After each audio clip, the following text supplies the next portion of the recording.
I got to kick this thing off. Can I kick it off? 1, 2, 3, 4.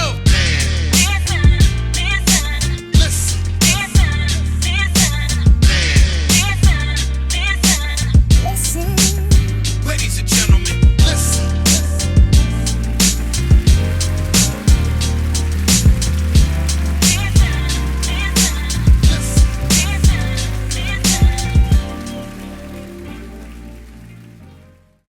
Conversate with Us Radio presents the Man Show. We are the blackest radio show on the internet. We bring you our opinion on topics that affect the Black community in an effort to enlighten, enrich, and empower every brother and sister that falls under the sound of our voice. Hey, y'all, so 2022 is almost over, y'all, and new year upon us. And, you know, as we do always with the Man Show, we like to talk about what we want to leave in 2022, what we're looking forward into 2023. So we're just going to go around the horn and I'll say, okay, this is what we want to leave in 2022. Y'all can pretty much guess what mine's going to be. I'm talking about Kanye. So, but we'll go ahead, ladies first. Arika, what you leaving in 2022? I want to leave for-profit prisons.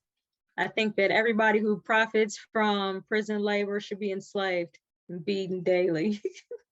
Okay. But I hate for-profit prisons. And I think that if we were to make that a less profitable venture for those people, the 1%ers or whoever's profiting off of it, then it will reduce the interest in it. Now, history tells us that it would just progress into some other form of exploiting the people, but at least we can take this one down and deal with the next challenge when it presents itself. But yeah, I hate for-profit prisons and contracts the states make with those prisons about keeping beds full.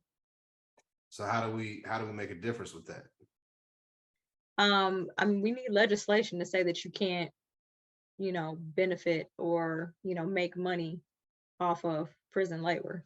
I mean, that's going to be the only way to regulate, because you would have to regulate every single state. So that has to be federal. That has to be legislation. Yeah, I think that's a big task. First of all, yeah. I agree with you 100%. Mm-hmm.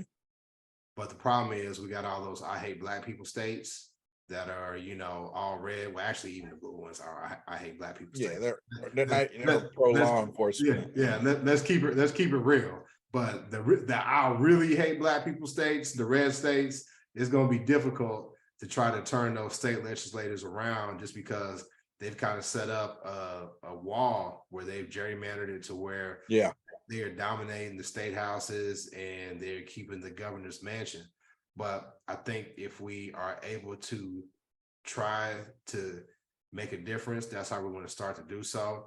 I think I'm encouraged by what's happening in Georgia, because they tried everything they could in Georgia to keep Georgia from staying blue. And you saw what happened. You know, Reverend Raphael Warnock actually beat Herschel Walker. And that was Georgia was, you know, always red. It had been red for years. Yeah. So, I mean, I think it's possible, but I think it's going to take a lot of people being motivated to vote locally and to realize this is something that affects the Black community, and this is a way that we can make a difference. And or you could just move to those deep red states, you know, and no, I'm seriously, the demographics of the state need to change for some of that stuff to change because of the way they got it gerrymandered. Because when they were speaking of the Herschel Walker and Raphael Warnock, they were talking about Cobb County, how just 12 years ago, Cobb County was straight red. Mm-hmm. And now Cobb County is, you know, because so many people have moved to the Atlanta area, and that's like the, you know, one of the fastest growing parts of it. And so it you know, almost have to have a reverse great migration. Well, I mean, and some of it is too, when you talk about Atlanta, the Atlanta area, right? We talk about Georgia, but Atlanta is part of Georgia, but it's different than the rest of Georgia. Mm-hmm. A lot of that too is the city of Atlanta is becoming less and less Black. And that's true too. Yeah. And they're moving folks out. Mm-hmm. So, I mean, you could see that power base that we have in the city of Atlanta start to weaken, because I know we got a Black mayor in Atlanta, and they're predicting within the next couple of election cycles, you may not have a Black mayor in Atlanta. So it all matters, y'all. We just got to be motivated. But C, what you want to leave in 2022? Man, what I want to leave is Black people dying without life insurance or a will. When I saw how much like went to the probate courts from Chadwick Boseman's death, I think it was like almost $1 million, or if not, like right at 1 million. And it's like he had like ample time to figure that out, because it's sad to say, and I know he was trying to think positive, thinking he was going to make it through it, but it's going to happen. Like everybody is going to die, especially when you find out you have stage 4 cancer. Like that would have been the time to get the paperwork in order. I just hate that all these courts have to, or just basically just grabbing so much money just because helping somebody divide something up that somebody could have did before they passed. The same way with Prince. I can't remember what his number was, but man, the courts made tons of money off of him. And it's just simple from not having a will. And so I was just reading that Offset's family is kind of going through the same thing. Both of his parents are arguing and battling. And I know he's 28. I don't know too many 28-year-olds who actually have, those documents down. But when you're a 28-year-old millionaire, you got to figure something out, especially when you're a rapper. It's sad to say, a lot of our rappers, like, it's almost like it's a dangerous job to have these days. So I just really wish. How many we did multiple shows in 2022 this year about young rappers untimely passing, and always to violence. I wish they had wills, life insurance, and all of that. So that's the serious note. But then on the not so serious note, what I want to leave is arguing over these student loans.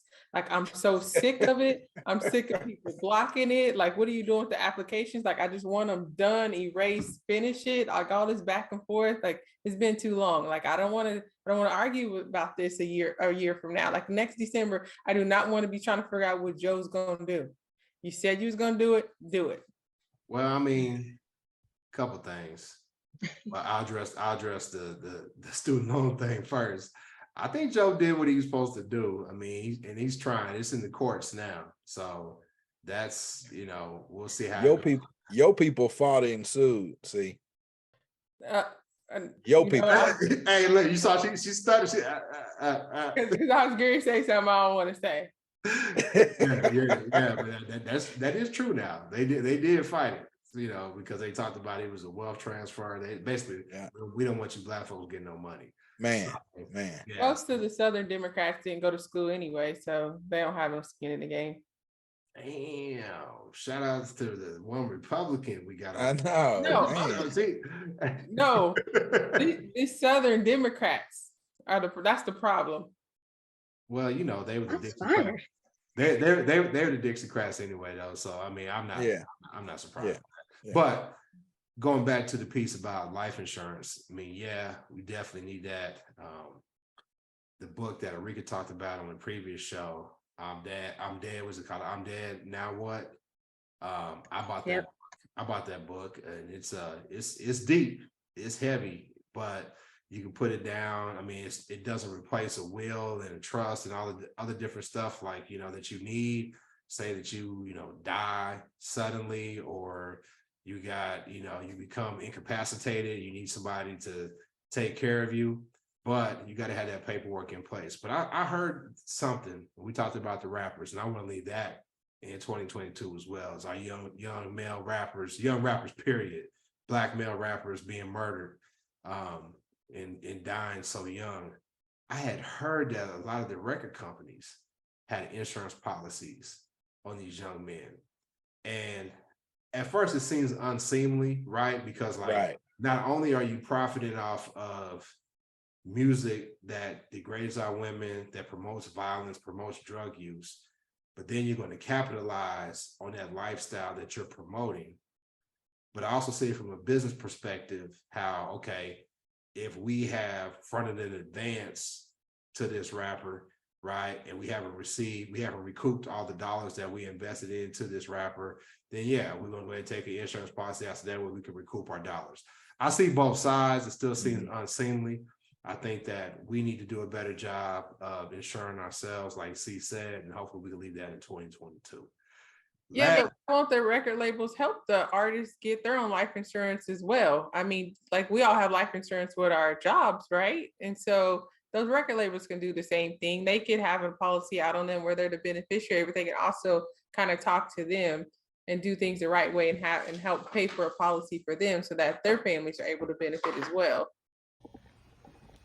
Hey, what's good, everybody? I know you're enjoying the show, but we're going to take a quick break right here so I can tell you about our merchandise. If you want to look photo shoot fresh like us and rep the Man Listen Show, check out the link in our bio. I mean, I hear what you're saying. That would be good in a altruistic world, a perfect world. But I think that comes down to the representation that you hire as an entertainer to be able to say, hey, listen, you need to protect your assets in this way. So yeah, I hear you, but I just think that's giving the record companies a little bit too much of the benefit of the doubt that they actually want what's good for the people who are making them rich. So, Lav, what you want to leave in 2022, bro? And it's almost like like you knew exactly what I was gonna say. You know, you're talking about the record labels basically taking out this insurance. We talk about they don't want to do anything that'll make Black people attain wealth. It all goes back. You talk about the prisons, we talk about, you know, the wealth gap, all that kind of stuff. It goes back to the original crisis where you almost saw something similar with the housing, where they were speculating on these, taking out basically bets against these mortgages that people would fail and they would, you know, be able to get money. I want to leave this housing crisis, man, in 2022, because we all know that's number one driver of wealth. And so with the prices going up, interest rates going up, and people are still buying houses, particularly in our community, you're going to end up paying so much more over the lifetime of that loan that it's literally taking money directly out of your family's pockets. And on top of that, because of the housing crisis, it's unattainable for more people now. It also makes you go into maybe try to do alternate, some kind of, I'm not gonna say get rich quick scheme, but you try to look at other avenues to get rich. And the crypto, shout out to crypto. Crypto. Boy, we was in on it, dog. Like, I mean, you heard so many Black people on the crypto, and then when it tanked, so many people lost millions overnight, man. And I think that hit our community, especially our younger people. That a lot of people, that was their retirement plan. You know, they had all their money in crypto. And you know, it all stems from the financial aspects of the housing crisis is the big deal, but it trickled down to other aspects in crypto, man. So just that's what I want to leave in 2022, man. I mean, a couple things about that. We did a show about crypto. We had Max Johnson on. He dropped some science when it came to crypto, and a lot of people thought, hey, listen, this is the way for Black people to close the wealth gap. But there was a lot of Black people, a lot of experts, financial experts, who were like, yo, don't put don't put all your eggs in that basket. It's not controlled, it's not regulated, and a lot of people are suffering right now. I mean, I hope that it bounced back. I mean, I put a little bit of dollars in there, but nothing that would really hurt me. So it's with no risk, there's no reward. But yeah, and to your point about the housing market, I just saw where not only do we need to start buying houses, we need to stop selling our grandma's house, right? And we need to start buying houses as soon as we can, because these banks are starting to buy houses. They're buying up whole blocks. They're buying up all Black neighborhoods. I just saw something on Instagram where Chase Bank, they're buying up whole neighborhoods in Chicago, whole neighborhoods in DC, and they don't have banking locations in those neighborhoods, right? So you can't go and get a business loan. You can't go and open an account, but they're going to own all this property, and they're not trying to sell it for a profit. They just want to rent to you. Yeah, man. Well, and you know, that takes us right back to the Jim Crow era, when we couldn't buy a house, and then we had to use all these alternative methods of trying to finance a house, and everything was set up for us to fail. Everything for this country, everything for white people, white America to advance and maintain their power and their wealth comes at our failure. They want Black people to fail, not Chinese, not Hispanic. They want Black people to fail. Yeah. So man, we got to start combating that. We have to. We have to. Yo. I know it's getting good. We're gonna get right back to it. But check it out. Imagine your advertisement right here. Just click the link in our bio and we'll hit you up. So man, I think it's on me. You know, I'll do one serious and one funny. The one thing that I want to leave in 2022 is the divide, the gender divide between Black men and Black women. We talked about it several times. It's one of our most listened to shows. Are Black men and Black women at war? And I think that we are finally starting to see who the true enemy is. You know, a friend of mine talked about, hey, listen, let's get down to we're gonna get to that. Let's get down to the root of it all. What's the root of it? And it's never, hey, well, if it wasn't for Black women, we wouldn't be in this situation. If it wasn't for Black men, we wouldn't be in this situation. And one thing that really stood out to me was, you remember when Hillary lost to Trump? And everybody, a whole bunch of Black women, how much of those so-called Black feminists were like, it's the Black men's fault. 87%, 83% or something like that of Black men voted for Hillary, right? But they wanted to blame it on that small percentage that didn't. And they totally ignored all them white women that voted against Hillary and voted for Trump. They totally ignored it. And folks like us on the Man Listen show, we was like, hey, well, hold on. Y'all need to blame them. And then a few weeks later, y'all gonna go march with them at this women's march? That's just stupid, right? But we was crazy. Fast forward, after they done took the abortion rights away, right? And hey, listen, are y'all gonna vote for Republicans or are y'all gonna vote for Democrats? And y'all see who let you down again. All those people who thought they were so smart and say, oh, it's the Black men. They said, hey, wait a minute. Even if all the Black men voted, they still couldn't outvote these white women. So they're the ones who was to blame. We told you that a few years ago, didn't we, dummies? So I think we're finally starting to see that change, but I want to see us continue with that momentum and continue with that progress, because like I said, we all we got, and we got to be together when it comes to advancing our position in the community. I ain't gonna say none of that. Y'all just gonna let me talk. Hey man, hey, I agree with you. I agree with you. Yeah, I agree. Yeah. You know, I don't have nothing, no rebuttal. You know? I don't see like the divide, as much as I guess as other people say it is, but It's gotten a lot better. It's gotten a lot better.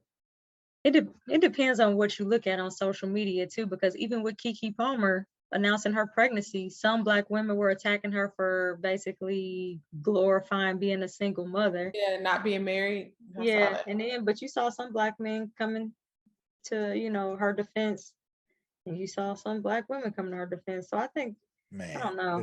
I didn't hear about all that. Yeah, people be so worried about other people's business. Yeah, I'm like, who cares? And I don't necessarily, I don't know if I even want to put this in the show, but that's why I think that protect Black women shit is straight bullshit. Because the biggest critics, the biggest detractors, and most hateful individuals towards Black women are fucking Black women. For real. Now, do we need to address the violence that Black men perpetrate towards Black women? Absolutely, right? I don't think the biggest though. Come on, the biggest. Yes. That's white women. Of Black women, though, he said of Black women. White women. You ask any Black woman? You know what? I can. White women. I'm not a Black woman. You're a Black woman, so yeah, you're right. I'm not a Black woman. I gotta go with what you say. You're a Black. Yep. So I can't argue that. But anyway, let me get back on track. But if we talk about, C said she had one serious and one funny thing, and I'm serious about my funny thing. I want to leave Kanye in 2022. I want to leave talking about Kanye in 2022. I want to leave all you Negroes like C, who bend and contort a way to rationalize this fool's antics. I want y'all to leave that action, that behavior in 2022. Let that Negro stand on his own. Let him crash and burn. He has no good intent for the Black community. He's all about himself and getting the approval of white daddy. Kanye, we need to leave him in 2022.